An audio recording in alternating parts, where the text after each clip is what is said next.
Hey folks, welcome back to the channel. Frank here. As you can see, I'm back in the workshop. I wasn't going to record some of this stuff, but I've kind of made a discovery, at least for me, and maybe for some of you. In the process of extending the jambs and building the extended stool, windowsills, especially in the basement where I had, an 8-inch windowsill because it's a block wall with brick on the outside. I discovered a new building material that I have never used before, and it is primed finger jointed pine. And I have a piece here I'll show you. I'm actually glued up. So I've actually glued together two pieces here to get a wider. This is a 5/4 by 12, so it's 11 1/4 inches, and I need a 13-inch board. So I had to glue up. So I've just glued up two pieces. So this is available at your lumber yard, most lumber yards. I've seen it at Lowe's.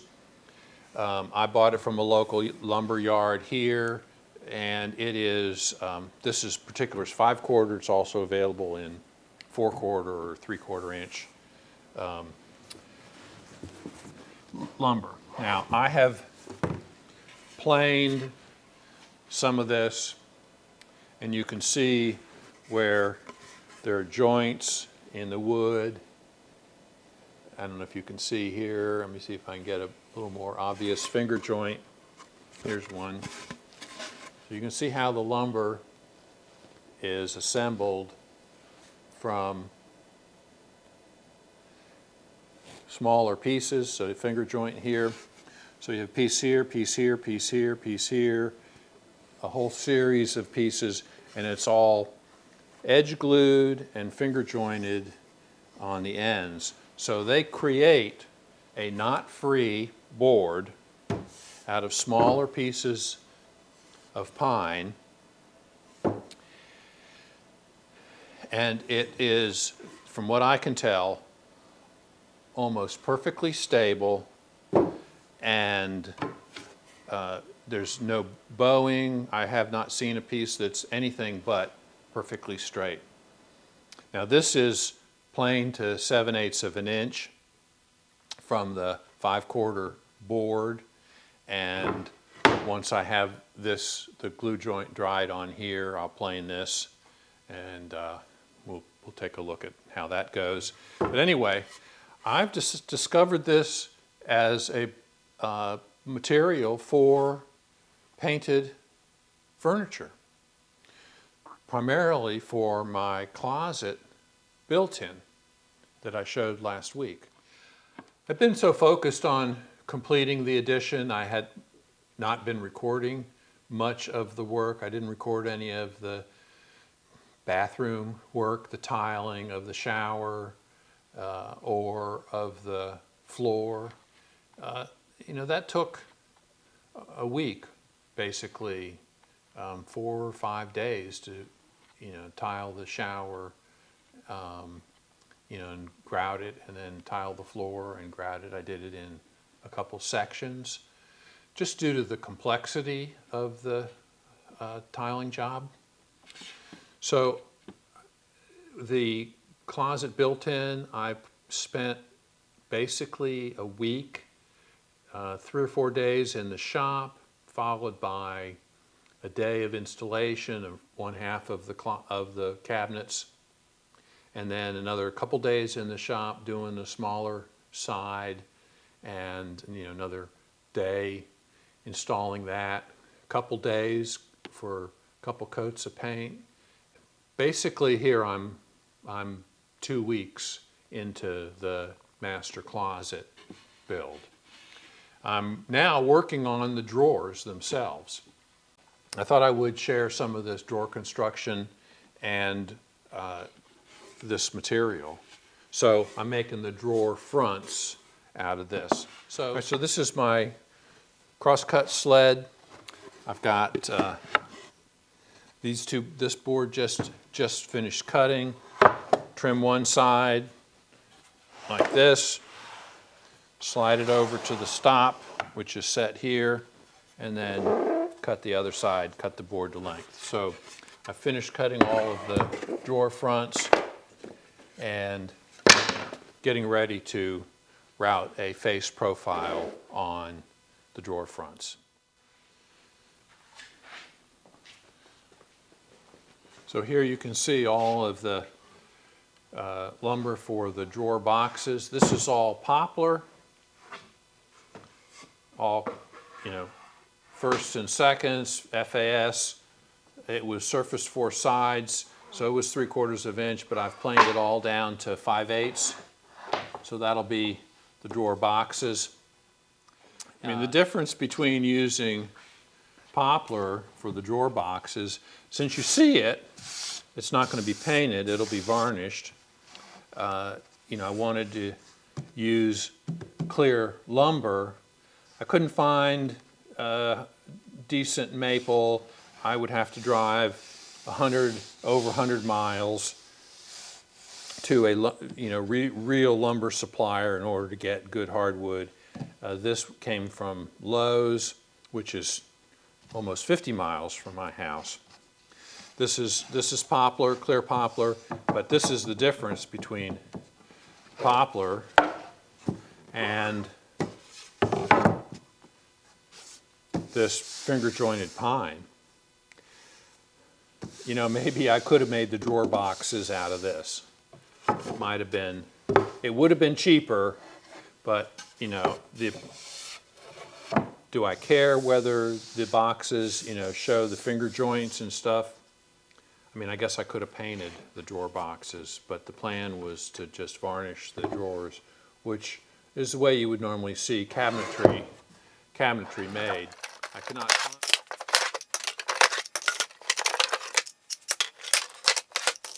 There's my butchie boy. There's my butchie boy.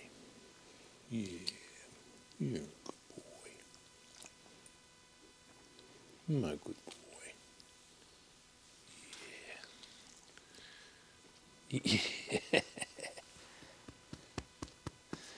What a good boy.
So that's the last two drawer fronts. These are kind of big drawers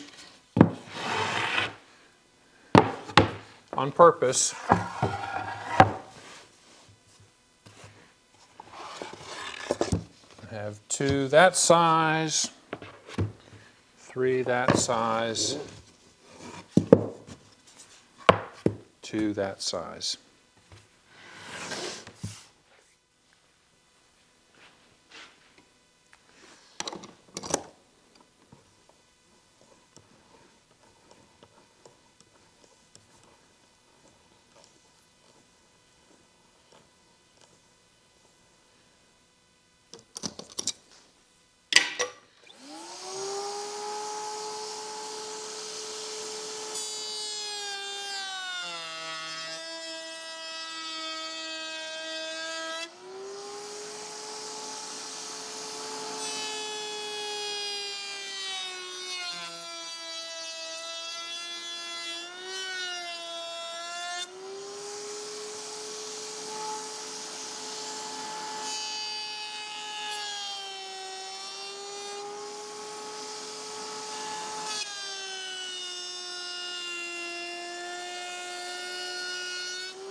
Just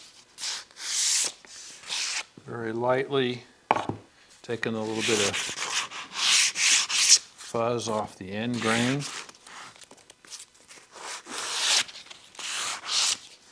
A piece of, what is that, 150?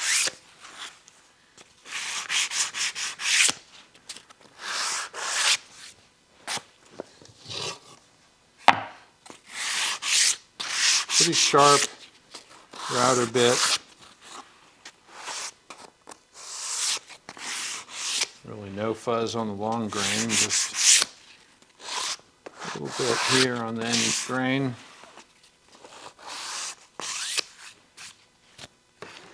All right, so these are all the drawer fronts.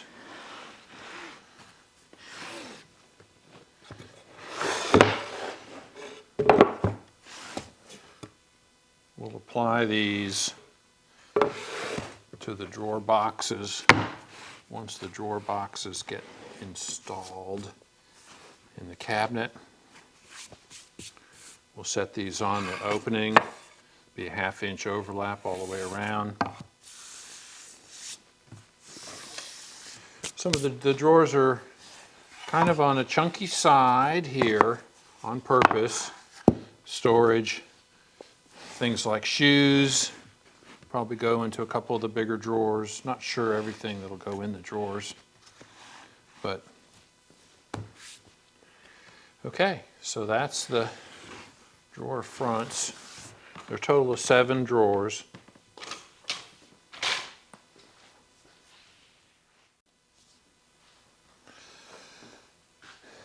All right, so the other day, yesterday, I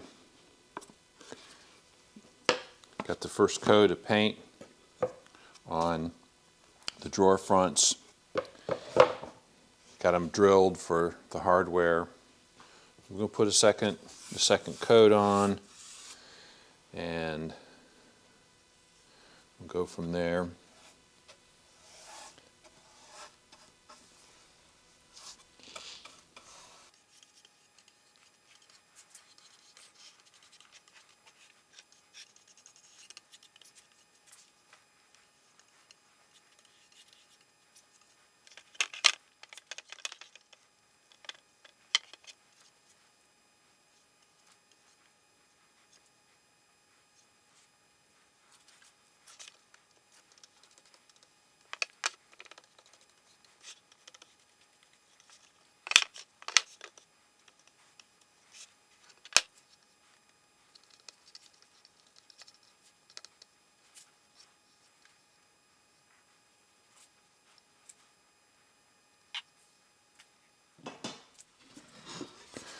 So I just finished routing the dovetails on this drawer. This is the first drawer.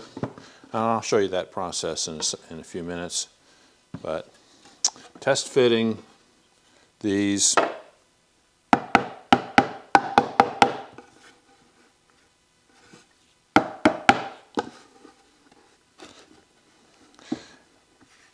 few minutes ago I showed you, or well, it's actually 2 days ago, my time, but earlier in the video I showed you how some of these poplar boards had a little bit of twist to them. So sometimes that's inevitable. I mean, you can spend a lot of time, finding perfectly flat material, but the dovetails generally pull it back into shape. So it's usually not a fatal flaw.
This is my jig. What I have is 2 fences on here that are square to each other, and I slide the drawer into it, and if I need to put a little clamp on it, I can do that, just to pull it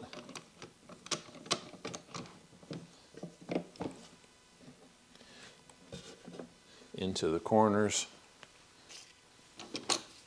Right now I'm just test fitting.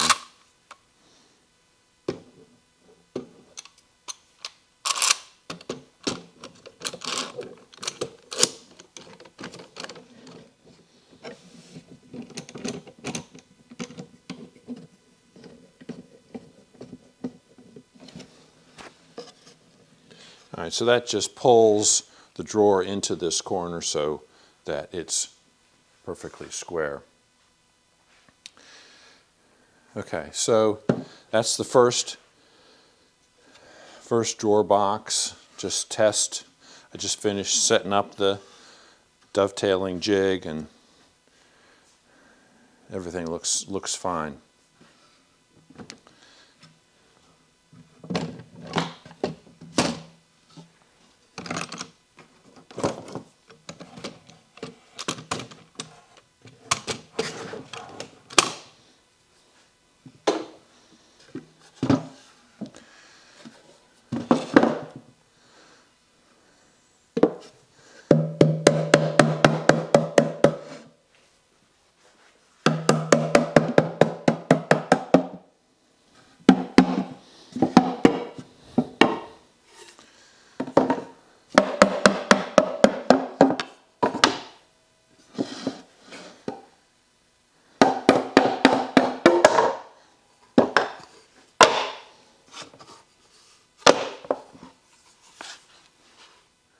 All right, so the first step in cutting the dovetails on a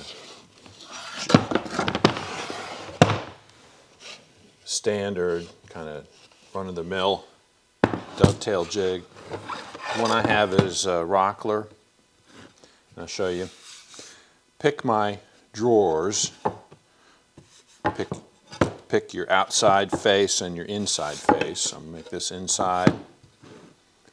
And then the front and back, I mean, largely won't be visible. The front won't be visible because the front won't be visible because it'll be covered by the drawer front,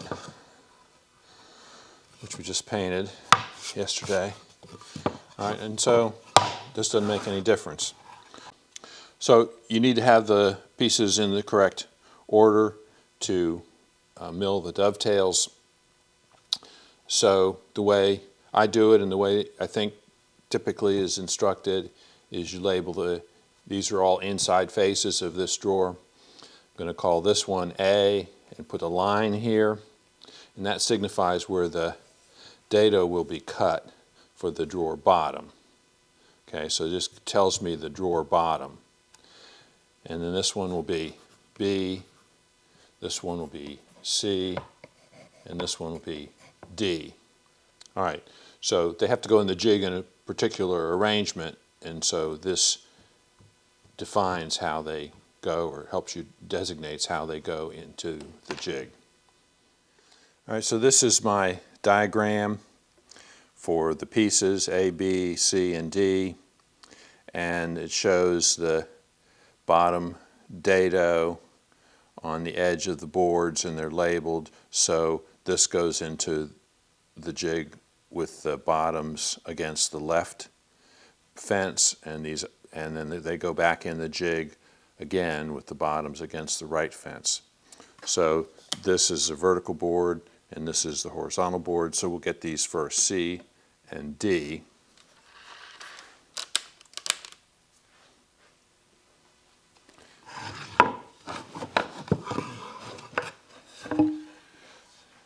All right, so this is my board D, and that shows it at the top with the bottom edge against the left fence. There's a left fence here, and the right fence is over on the other side. So D against the left fence, and then this is board C, and it goes vertically against another fence, which is right here. All right, so quickly just put that in there temporarily. There are cam clamps. This is a cam clamp here and another cam clamp here for the front board.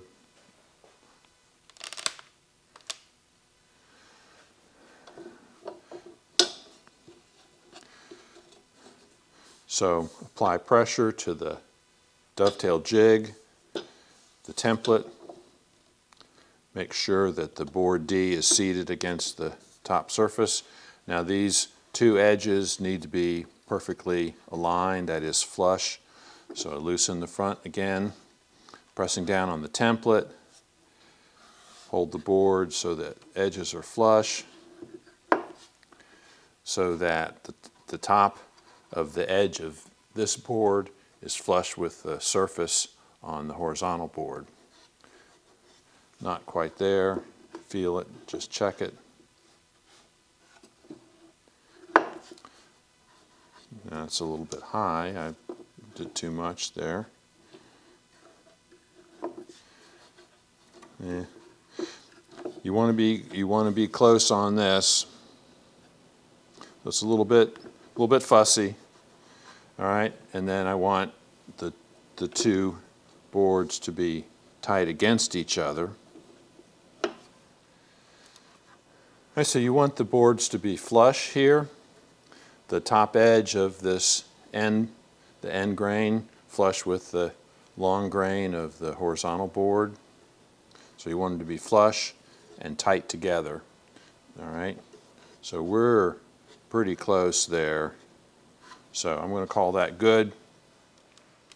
So this is the router I'm using. It's not just ordinary router, nothing special about it. I'm looking at I have the dovetail bit mounted in, actually leave it permanently mounted in this router. And there's a brass guide collar here which runs on the template here. So that guide collar runs inside between these fingers, guiding the dovetail bit. All right, so we'll run one joint here.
So here you can see the result. The dovetail bit has cut the tails and the pins. So we'll take this out and I'll show you how the joint fits together. I release the cams.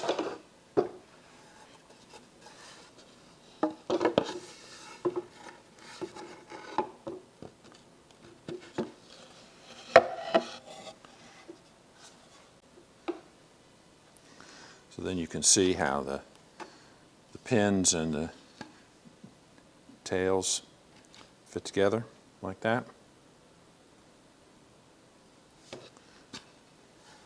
All right, we'll route one more pair of boards.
All right, so this is the one we just routed. Let's check the fit. That's good. But that'll tap together with a hammer. All right, got two more to route. Like this corner and the other corner. These two boards. So let's put them back in the jig against the right fence.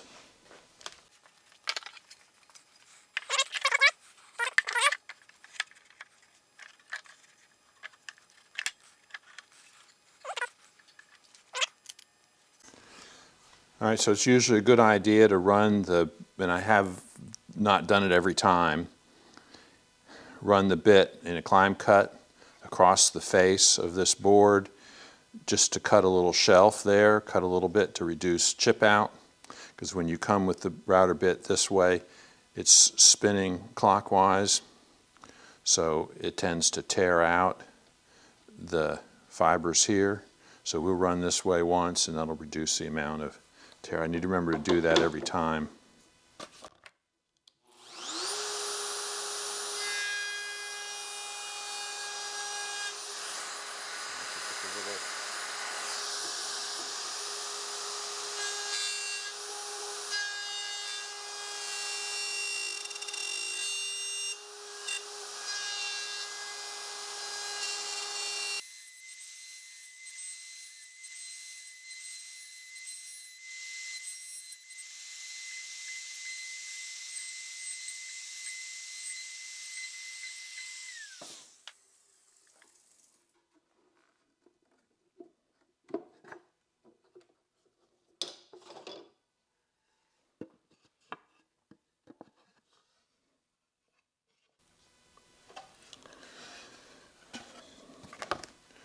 So sometimes, I mentioned this earlier, sometimes if you have a little bit of this board here has a little bit of bow in it, but because the clamps and the jig flatten it out, the dovetails will pull it back into alignment when you seat the dovetails. So even though there's a little bit of very slight bow on this end board.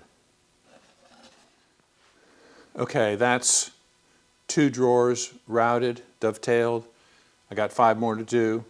I'll take them offline and I'll bring you back when I'm done. So I've got all the drawer parts dovetailed, getting ready to cut the dado near the bottom edge of each board for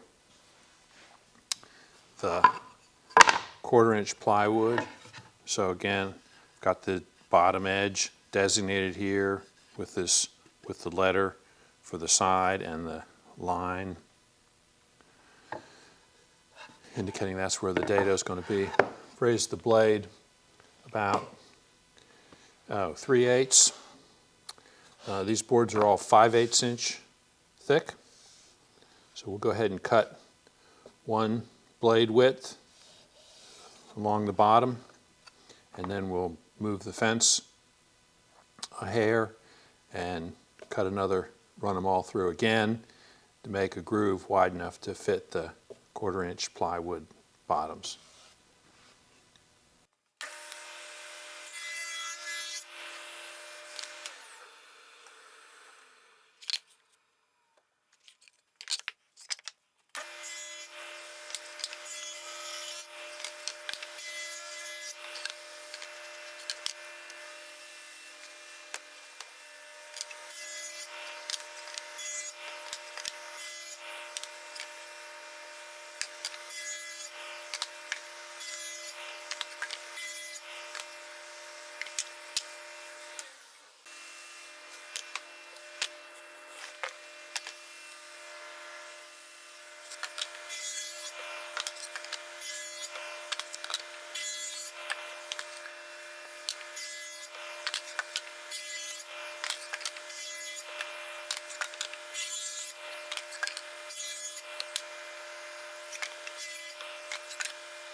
All right, since I moved the fence over about 1/8 of an inch, we'll go ahead and run all the boards one more time. So that'll add an additional saw kerf on this side. So we'll retain the 1/2 inch from the bottom, which is a requirement for our drawer slides.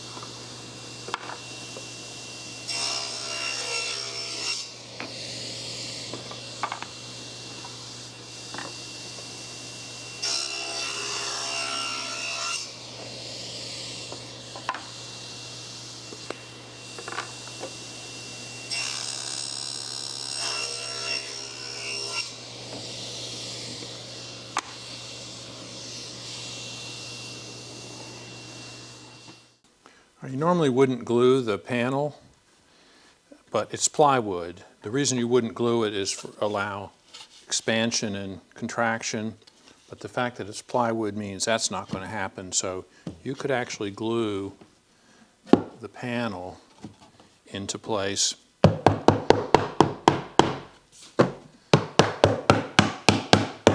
Potentially giving the drawer a little more strength. Let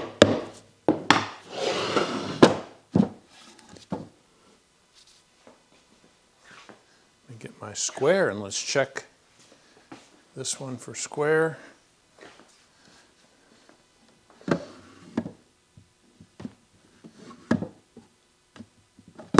All right, it's pretty square there. Let's see, a little bit.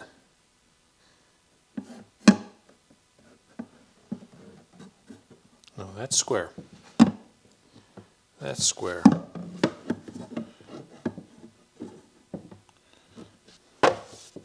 This one corner seems a little bit out.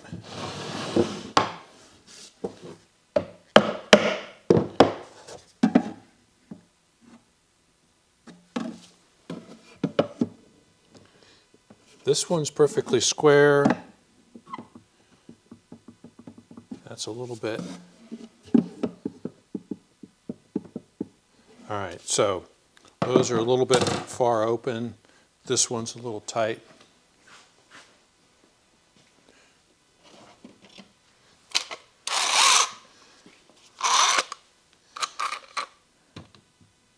Oh, I need a longer one.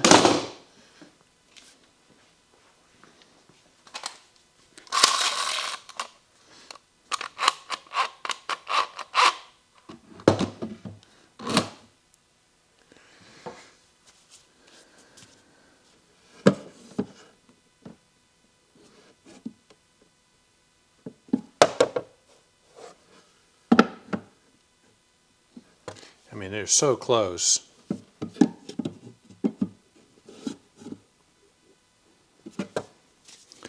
There's almost nothing I could do to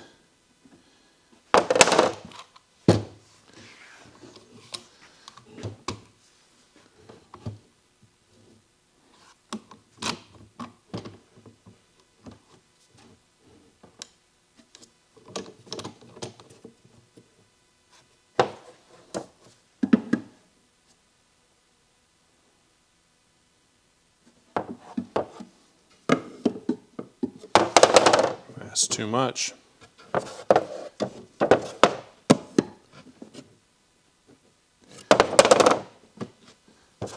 Just actually just, that's so close. I'm going to leave it.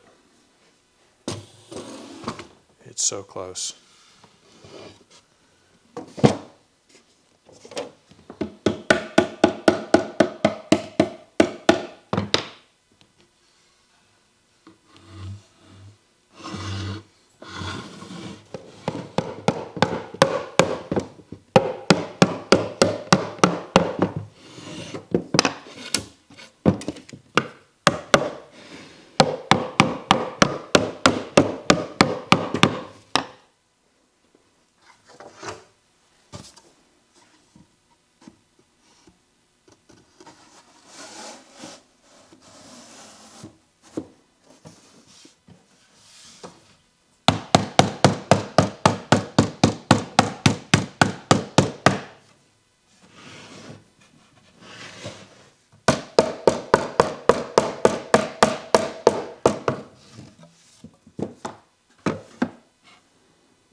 think that one's done.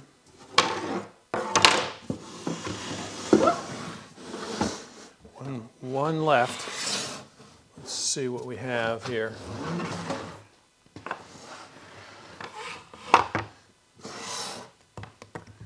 And I need the plywood. Sheet of plywood.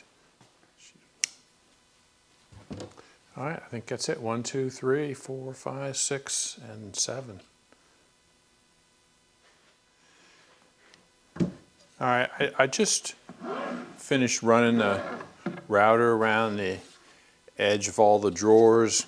Stopped here a couple inches from the front, so did the sides and the back, and that's just to ease the edge.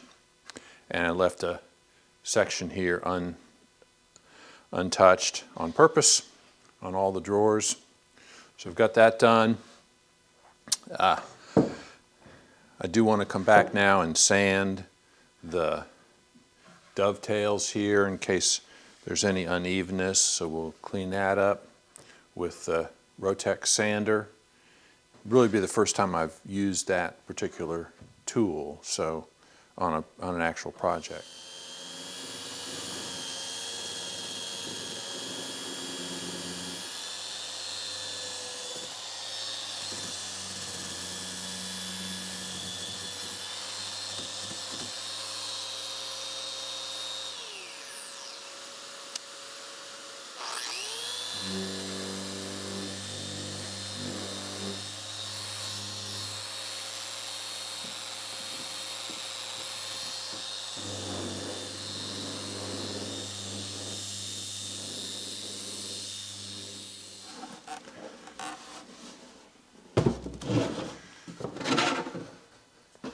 I'm using both modes on this sander. This has 2 modes. It has just like a regular disc sander, just rotary, and then it has random orbital. With the paper on here, which is 80 grit, which I'm using to clean off the dovetails, in rotary mode, it's pretty aggressive and I'm having trouble controlling it.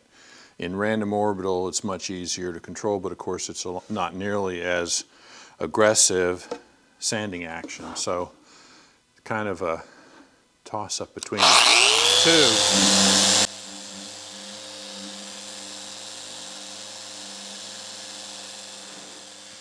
All right, so I think all of the drawers are basically ready to get a coat of varnish. So I think I'm gonna start on that. All right, I just finished putting a coat of thinned varnish on all the drawer boxes using this Preval sprayer. So I have a couple of these. You can buy replacement propellant. This is the propellant, and you put whatever you're spraying in a little jar, and you can use this for spraying almost anything. So got a coat of varnish on all the drawer boxes, and I may hit them up with another coat, but I won't record any of that. We'll reconvene in the house after this stuff's dry, maybe a day or 2 from now, and install the drawers in the built-ins in the master closet. So that's up next. I spent a little bit of time last night and about an hour this morning finishing off the master closet. Got all the drawers installed. And of course they have the shelves behind these doors and the drawers. So they're full extension slides. These are Bloom under mount drawer slides. First time I've used these. A little complicated, but you can download the instructions. They are nice soft close drawers. Some of these drawers are pretty good size. So that's for shoes and stuff, I guess. We'll see what we wind up putting in them. Don't know yet. We've never had drawers in our closet before, so I don't really know what I've seen them, but I've never had the luxury of having them. We've had relatively inexpensive closet installations over the years, our different homes. So I'm pretty happy with the way this has all turned out, and gonna go ahead and sign off on this video. As you can see, we're done in here. Turn our attention back to the bathroom. I'm told the linen closet door, which was special order, has shipped, so it should be arriving at the local, well, I won't say local, 45, 50 mile away is as local as Lowe's home centers get from where we live. So just got a shirt here just to see how it hangs and how it's spaced. So, all right, we're done in here. We'll come back next time with some more details on the bath or a project in the shop. Thank you for watching, and we'll see you next time.